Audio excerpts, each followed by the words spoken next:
Bueno, la afronto con muchísima ilusión, tenía muchas ganas de que se cerrara todo y poder venir aquí.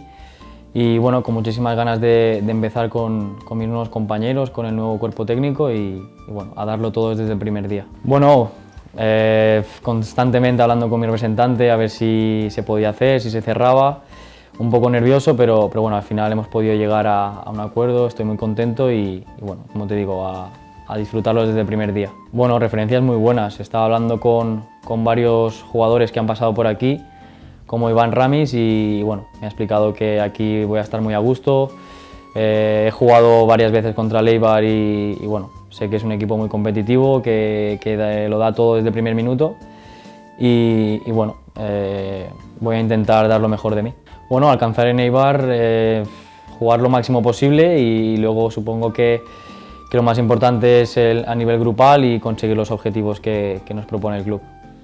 Bueno, como dices tú, son experiencias. La verdad que el fútbol me ha dado la oportunidad de viajar mucho, pero de todo he sacado lo positivo y bueno, ahora por fin he podido volver a España, que es lo que más deseaba desde verano y bueno, contento de estar aquí. Bueno, como comprenderás, muy buena.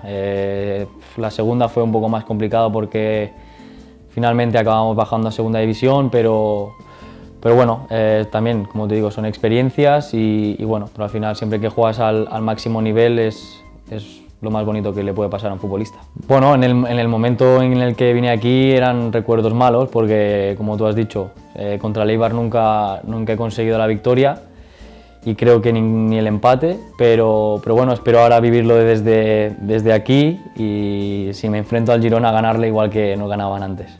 Sí, al final soy un jugador, una persona que me encanta el fútbol, veo todos los partidos que puedo, si no es que coincide con el horario de mi partido y sí, me encanta ver fútbol, me encanta ver el Eibar porque me gusta mucho la filosofía y cómo juegan y bueno, sí, mantengo viendo siempre fútbol. Bueno, como te he dicho, que son muy ofensivos, que les gusta presionar alto, como me siento identificado, que son muy competitivos y que al final siempre tienen una oportunidad de ganar el partido. Y bueno, como te he dicho al principio, espero dar lo mejor de mí para conseguir las máximas victorias. Sí, por suerte en el Villarreal tuve a Marcelino, que es un entrenador bastante parecido a cómo juega Mendilibar y bueno, espero adaptarme lo antes posible, creo que soy un jugador inteligente y que puedo adaptarme rápido. Bueno, enviarles muchísimo ánimo, muchísima fuerza, que bueno, yo aún no he jugado aquí, pero sé lo que es jugar aquí y sé cómo la afición apoyaba al equipo y que esperemos que esta situación se cambie rápido y que puedan volver a venir a animarnos porque de verdad que nos hacen falta.